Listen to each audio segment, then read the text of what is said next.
नमस्कार। आप सुन रहे हैं खुशवंत सिंह की लिखी कहानी लंदन की प्रेम कथा। May I have your attention please. कृपया ध्यान दें। हम 15 मिनट में लंदन हवाई अड्डे पर उतर रहे हैं। मेहरबानी करके अपनी सीट बेल्ट बांध लीजिए और धूम्रपान मत कीजिए। धन्यवाद। दरवाजे के ऊपर पट्टी पर लाल अक्षर चमकने लगे। सीट बेल्ट बांध लीजिए, धूम्रपान मत कीजिए। कामिनी ने खिड़की से बाहर देखा। वे सफेद रुई की तरफ चारों ओर फैले बादलों के बीच उड़ रहे थे। उसे विश्वास नहीं हो रहा था कि कुछ ही मिनटों में वह इंग्लैंड पहुंच जाएगी। वह इंग्लैंड जिसके बारे में उसे लंदन की किताबों में पढ़ा था, अपने परिचितों से सुना था और जिसके बहुत से चित्र भी देखे थे, परंतु प्रेम कथा यह कभी नहीं सोचा था कि वह खुद एक दिन वहां पहुंच जाएगी। उसे लगा कि चमत्कारों का युग अभी खत्म नहीं हुआ। महीने भर तक अपनी छात्रवृत्ति के फैसले पर बेसब्री से इंतजार करके, फिर पासपोर्ट, वीजा और फॉरेन एक्सचेंज, इनकम टैक्स वगैरह की मुश्किलों से गुजरकर तथा स्वास्थ्य संबंधी सर्टिफिकेट प्राप्त करके अब वह वास्तव में लंदन की भूमि पर पैर रखने जा रही थी। आपकी seat belt madam, air hostess ने धीरे से कहा। अरे हाँ, सॉरी। कामिनी बदबूदाई और बेल्ट कमर से बांधी यह सोच रही थी कि यहाँ पता नहीं कैसे बीतेगी। उससे सोचा, कुछ पढ़ा और सुना था। उसके अनुसार इंग्लैंड काफी सुंदर देश था, परंतु यहाँ के लोगों के बारे में उसे संदेह था। इसके कारण उसके परिवार ने बहुत कुछ झेला था। सत्याग्रह के जमाने में उसके पिता तथा भाइयों को जेलों में रहना पड़ा था और वहां उन्हें मारा पीटा भी गया था। उसे खुद, जब वह यूनिवर्सिटी के पहले साल में ही थी, 7 दिन के लिए जेल की हवा खानी पड़ी थी। वह कभी किसी अंग्रेज से नहीं मिली थी, सिवाय उस मजिस्ट्रेट के जिसने उसे सजा दी थी। रॉबर्ट स्मिथ नाम था उसका, परंतु क्या इसे मुलाकात कहा भी जा सकता है? वह एक अद्भुत घटना थी। सन 1942 के भारत छोड़ो आंदोलन का जमाना था। कॉलेज की कुछ लड़कियों ने मिलकर सड़कों पर जुलूस निकाला था, देशभक्ति के गाने गाए थे और जब कभी कोई अंग्रेज दिखाई देता, भारत छोड़ो के नारे लगाते। पुलिस ने उन्हें गिरफ्तार कर लिया। उसके अलावा सब लड़कियों ने माफी मांग ली और उन्हें चेतावनी देकर छोड़ दिया गया, लेकिन उसे थाने में बंद कर दिया और शाम को Robert Smith ICS district magistrate के सामने पेश किया गया। कामिनी को वह दृश्य अच्छी तरह याद है। बरसातों के दिन थे। कचहरी के कमरे में पसीने, कागज और स्याही की मिली-जुली बदबू बसी हुई थी। चारों तरफ अंधेरा था, लेकिन मजिस्ट्रेट और क्लर्क की 2 मेजों के ऊपर लटके बल्बों से रोशनी के गोले दिखाई दे रहे थे। क्लर्क अपने सामने बिखरी पीले रंग की कागज की फाइलों में उलझा हुआ था। मजिस्ट्रेट युवा था। उसके बाल हल्की लाली लिए हुए थे। वह आधी बाहों की सफेद कमीज पहने था, जिस पर बीच तक ढीली की हुई टाई लटक रही थी। वह कोई किताब पढ़ने में लीन था और पेश किए जा रहे लोगों की तरफ भी नहीं था। क्लर्क ने कामिनी का नाम बोला, उसके पिता का नाम बताया और उसने क्या अपराध किया है यह भी बताया। फिर क्लर्क ने प्रश्न किया, अपराधी है या नहीं? नहीं। मजिस्ट्रेट ने सिर उठाए बिना ही अंग्रेजों में कहा। इनसे उम्र पूछिए। मजिस्ट्रेट ने सिर उठाए बिना ही अंग्रेजी में कहा। इनसे उम्र पूछिए। कामिनी ने अनुवाद की प्रतीक्षा किए बिना अंग्रेजी में ही जवाब दिया। 17।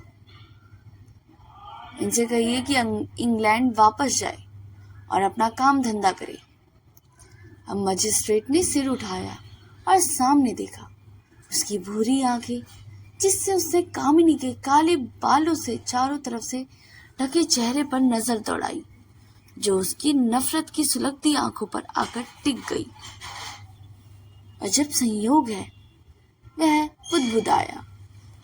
कैसा संयोग है? नाम क्या बताया? उसने क्लर्क से फिर पूछा और नजर सामने ही टिकाए रखी। कामिनी। कामिनी गर्वे। मिस गर्वे, क्या आपको स्कूल में कविता भी पढ़ाते हैं? हाँ।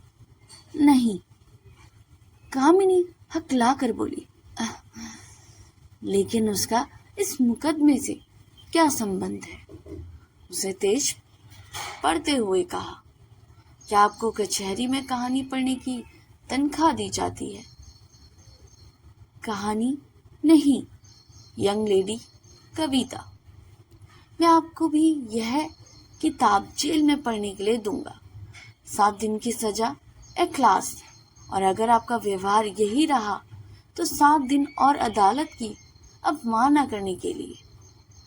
दूसरे दिन कामिनी को जेल में हिलेयर बेयॉक का काव्य संकलन की जिल्द बंद प्राप्त हुई, जिस पर लिखा था, जेल में पढ़ने के लिए शुभकामनाओं सहित।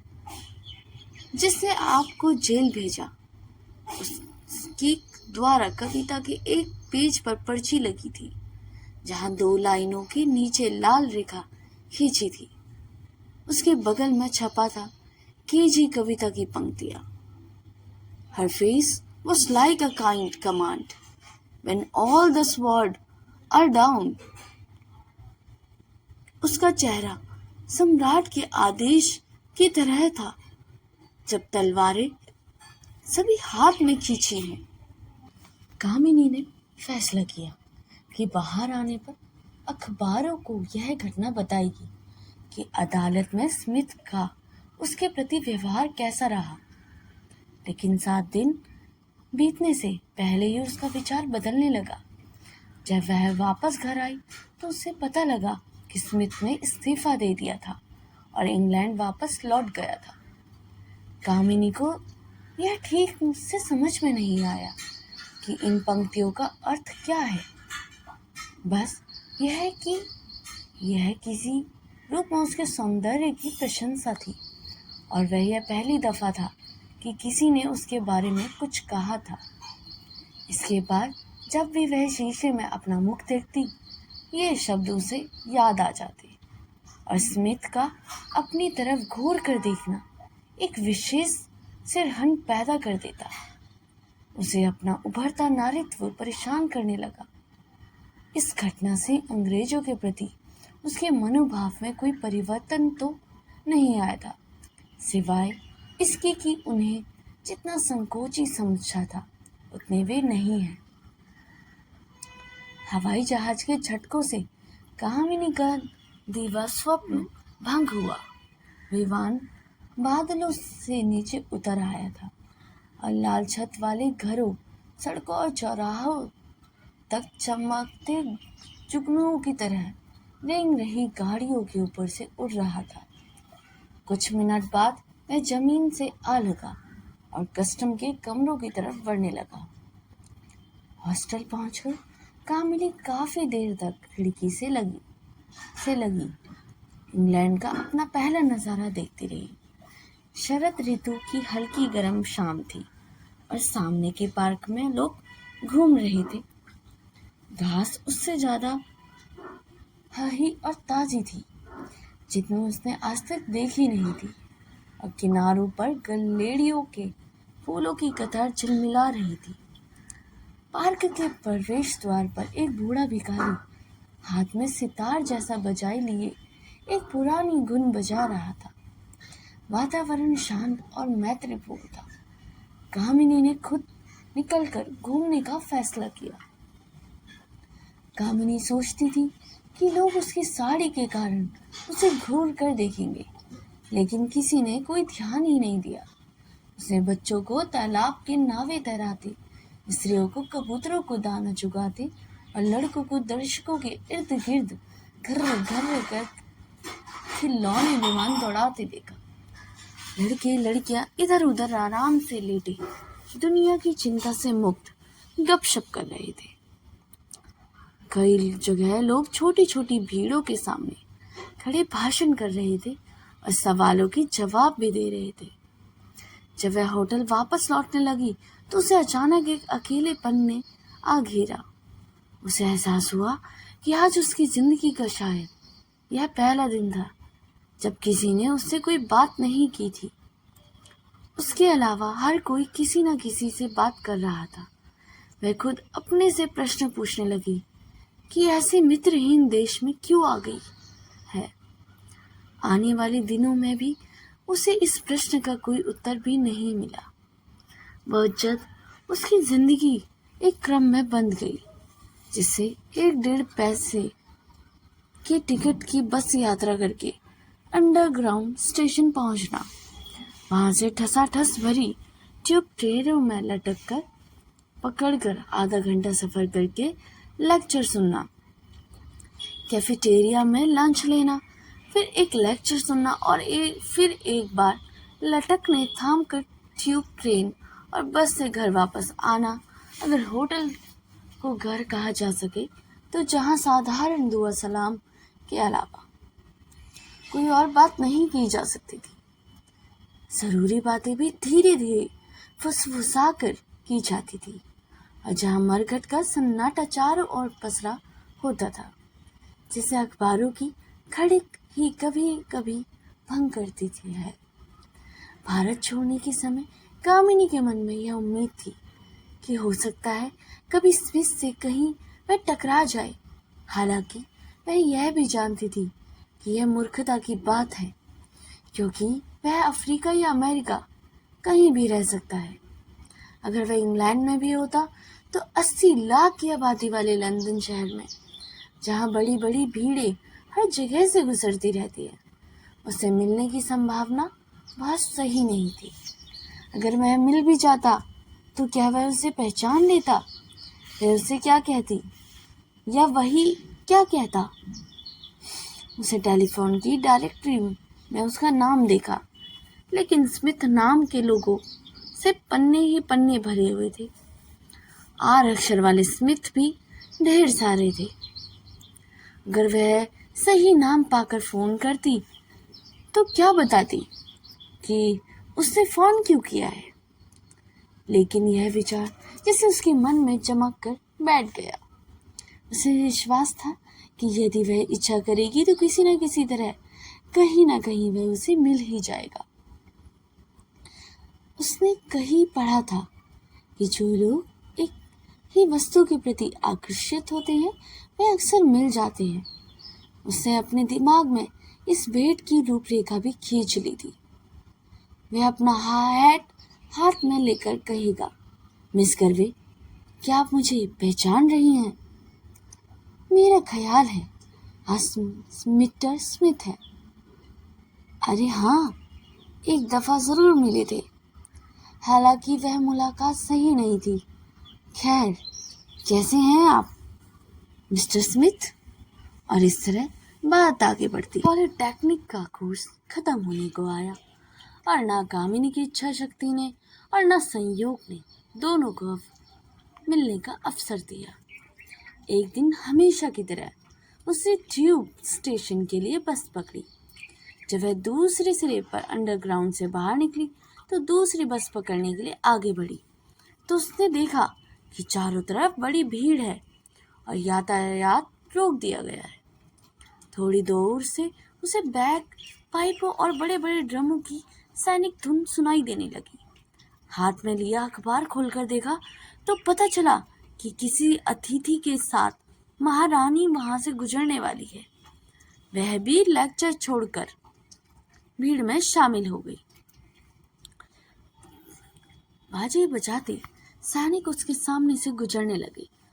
उनके पीछे गार्डों के दल बहुत धीरे धीरे शाही शान के साथ आगे बढ़ते नजर आए। विभिन्न वेशभूषाओं में चमकते दमकते कोट पहने और हाथों में राइफलें लिए और भाले आसमान में उठाए। सैनिकों की कतारों ने जैसे एक नया समा बांध लिया। गार्ड उसी के सामने आकर रुक गए और सड़क के दोनों ओर लाइनें लगाकर खड़े हो गए। इनके पीछे महारानी का सोने का रथ सामने आया, जिसे एक दर्जन काले रंग के घोड़े खींच रहे थे। महारानी अपनी शाही अतिथि के साथ भीड़ की तरफ हाथ हिलाते आगे बढ़ती गई। जुलूस समाप्त होते ही लोग इधर उधर भागने लगे, लेकिन कामिनी मंत्रमुग्ध की तरह अपनी जगह पर खड़ी रही। दफ्तर जा रहे लोग उसे धक्का देते आगे बढ़ते जा रहे थे। सिर्फ कामिनी के पीछे खड़ी औरत वहां से नहीं हिली। वह आंखों पर हाथ लगाए सुबक सुबक कर रो रही थी। कामिनी ने मुड़कर उसकी ओर नजर डाली तो देखा कि वह हैंडबैग से रुमाल निकालकर आंखें पोंछ रही थी। कामिनी को देखकर वह झिझकी और बोली, जब इस तरह सैनिक और जुलूस निकालते हैं तब मैं बर्दाश्त नहीं कर पाती, एकदम भावुक हो जाती हूँ। आप ठीक तो है ना? मैं भी द्रवित हो उठी हूँ। इस तरह के सैनिक कितने अच्छे लगते हैं। आपका यह कहना आश्चर्यजनक है। मेरा मित्र कहता था कि सुंदर स्त्री तलवार उठाए हजारों सैनिकों की तरह लगती है। दरअसल वह यह बात अक्सर कहता था। वह इंडिया में ही रहा है और उसे चाहता भी है। कामिनी को लगा जैसे उसके पैर अपनी जगह पर जकड़ गए हैं। वह औरत फिर रुमाल से आंसू पोंछ रही थी। आपके मित्र अब कहाँ है? वह जानती थी कि इस तरह किसी अजनबी से यह सवाल पूछना सही नहीं है, लेकिन अब वह अपने को रोक नहीं सकी। औरत ने आंसू से भरा चेहरा उठाकर कहा, वह युद्ध में मारा गया। तो दोस्तों, यह स्टोरी यहीं पर समाप्त होती है। खुशवंत सिंह की लंदन की प्रेम कथा कहानी एक ऐसी प्रेम कहानी है जो एक युवा भारतीय लड़के के जीवन को लंदन में बिताए समय के दौरान चित्रित करती है। कहानी में युवा लड़का अपनी पढ़ाई पूरी करने और वकालत की डिग्री हासिल करने के लिए लंदन जाता है। वह लंदन के जीवन और संस्कृति से प्रभावित होता है, लेकिन जब वह अपनी पढ़ाई में उतना गंभीर नहीं होता जितना वह दुनिया को देखना चाहता है। कहानी में वह कई लोगों से मिलता है, जिसमें एक सुंदर लड़की भी शामिल है, जिससे उसे प्यार हो जाता है। उसे अपनी पढ़ाई से ज़्यादा दुनिया में घूमना फिरना और लोगों से मिलना बहुत पसंद है। कहानी में प्रेम और जीवन का भी संदेश दिया गया है। कहानी में यह भी बताया गया है, प्यार एक साधारण सी चीज़ है जो किसी भी व्यक्ति को प्रभावित कर सकती है। यह कहानी भी हमें बताती है कि प्रेम और जीवन से हमें सब कुछ नहीं मिलता, लेकिन हमें हमेशा आशा रखनी चाहिए कि हम अपने सपनों को साकार कर सकें। कहानी के अंत में लड़का अपनी प्रेमिका से अलग हो जाता है और वह वापस भारत लौट जाता है। वह अपनी वकालत की डिग्री लेकर वकालत की प्रैक्टिस शुरू कर देता है, लेकिन उसे अपनी प्रेम कहानी हमेशा याद रहती है। यह कहानी हमें बताती है कि हमें हमेशा आशा रखनी चाहिए और हमें अपने सपनों को साकार करने के लिए हमेशा प्रयत्न करते रहना चाहिए, जो हमें प्यार, जीवन और समाज के बारे में सोचने को भी प्रेरित करती है। अगर आपको ये स्टोरी अच्छी लगी हो तो इसे लाइक, सब्सक्राइब और शेयर करना ना भूलिएगा। मिलते हैं अगली कहानी में। तब तक के लिए धन्यवाद।